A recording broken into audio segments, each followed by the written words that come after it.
friends and how they may be holding you back. Welcome to the Hopefulist with me, Wendy McClure. This is where we turn those nasty, negative thoughts into positive and work toward a happy, fulfilled life.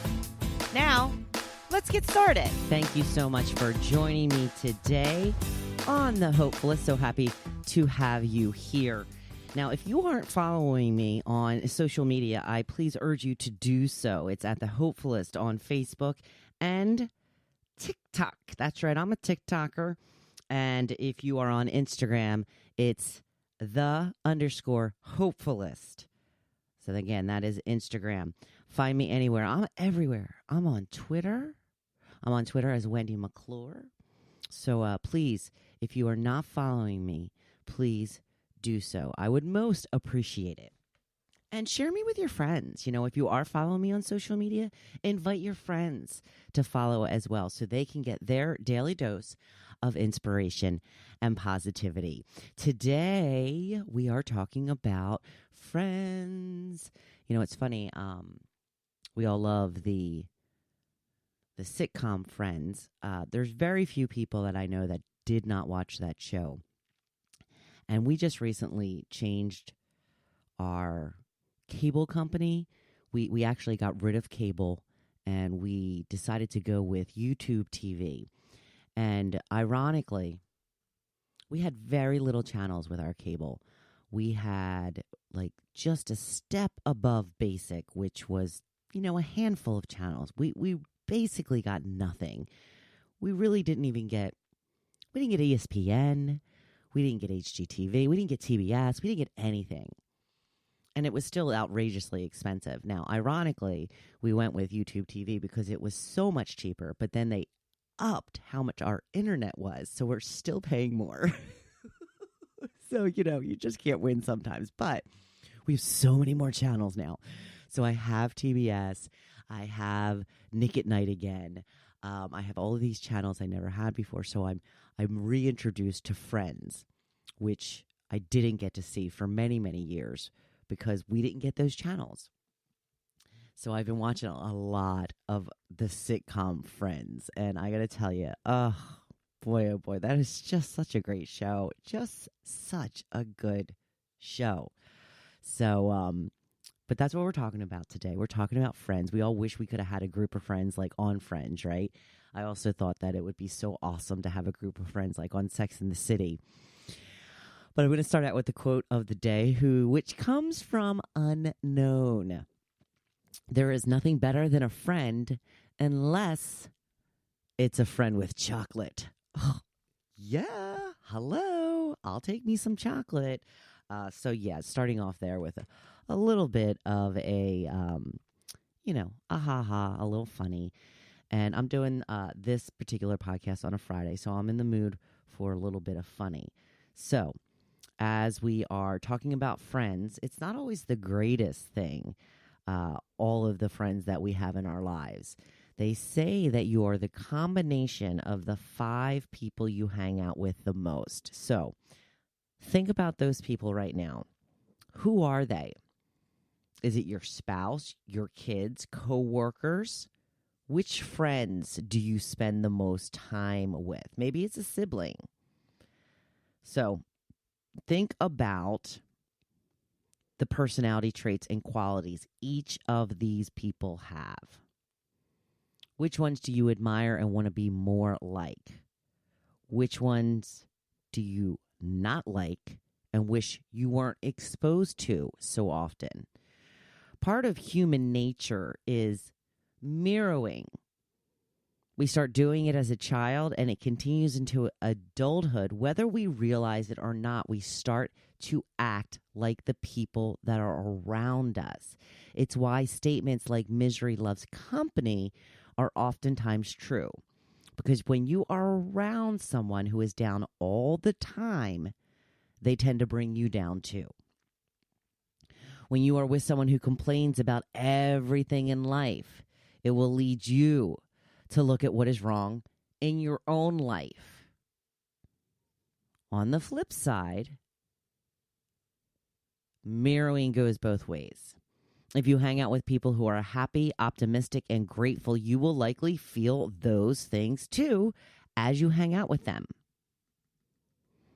I am scrolling. Sorry about that. Now, as I think about the people I spend the most time with, I realize I have a pretty good crew right now. And it wasn't always that way.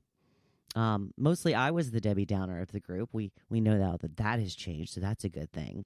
But mostly I'm surrounded by kind, generous, happy people.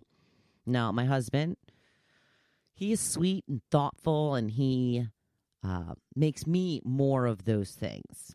I have a lifelong friend that I don't see often, but text with several times a week. Now, she's one of those super loving people who will always go out of her way to point out why I'm so great. Everyone needs one of those in their life. Everybody needs that type of friend.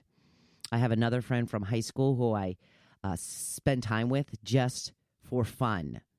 She's just fun. We get together and talk about life and have some food and drinks and laugh. We have a long history, which is always nice to think back to old times. I have another friend who is one of those people who just always goes out of her way for everyone.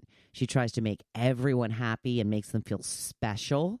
So I make sure to try to do the same for her, and it reminds me to do it for others as well, because it makes such a big difference. As I met this person and she became more ingrained in my life, and she went more out of her way to make me feel included and special, I realized how much it meant to me. And now I reach out and try to do the same for my current friends, for potential friends, for just people in my life. I also have a neighbor who I love dearly. We spend a lot of time together. Our spouses get along, and obviously we see each other all the time. We look out for each other and help each other whenever it is needed. I am lucky. I have a great crew. What I do seem to be missing right now is the older, wiser friend who always has the good advice and the point of view that rarely occurs to me.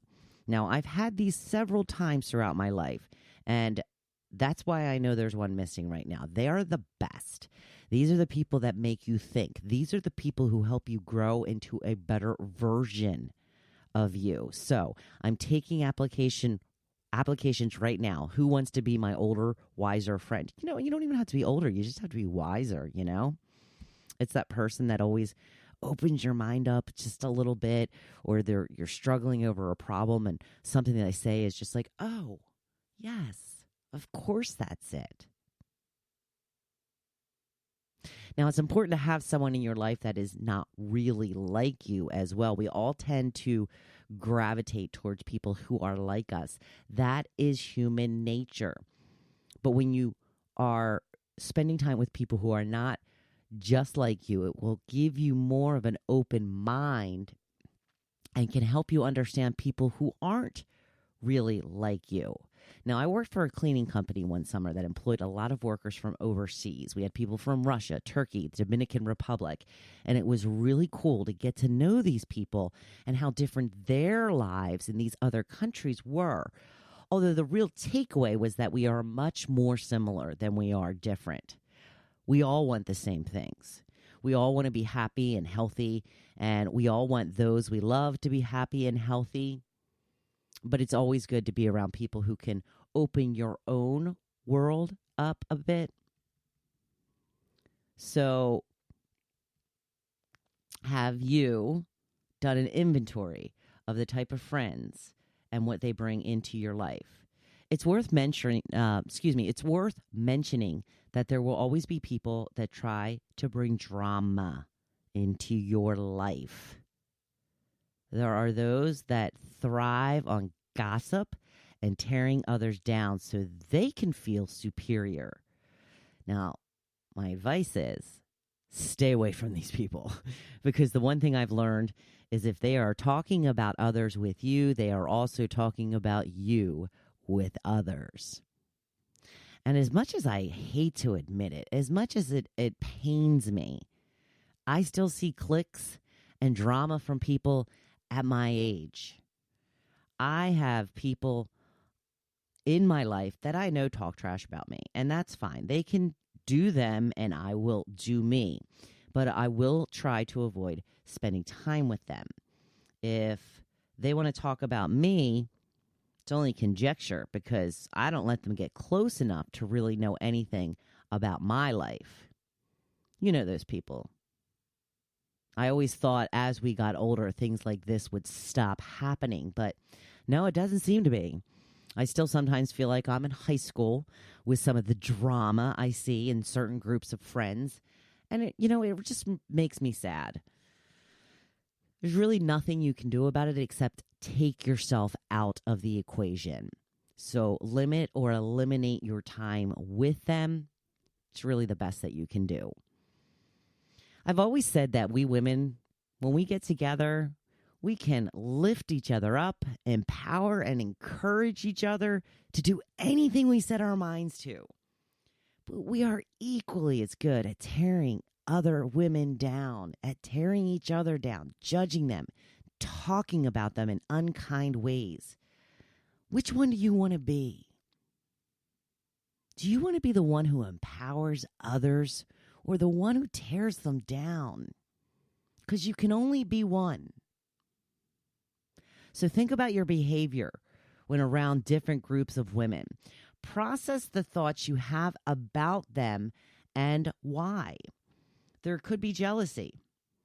There could be a lack of empathy. Or just a lack of understanding of all someone has been through. Let's be kind and lift each other up. Lift each other up. That is my hope for the future. Be the good friend. Be the one that everybody wants to be friends with. Don't talk trash about other people. Don't gossip. Don't add to the drama. Just be a good friend. Go out of your way for people. Tell people that they're special. Tell them what they mean to you. And don't be mean. That's simple. If you liked today's episode, please leave me a review. Even if you have already, I would appreciate another one. And please share with your friends. Just hit that share button on any of my social media posts. That is always a big, huge help to me. So I would most appreciate it. So go on out there. I want you to be badass this week. You know I'm here, always cheering you on. Thank you for listening to The Hopefulist. Now, don't you feel good? Make sure you come back next week. See you then.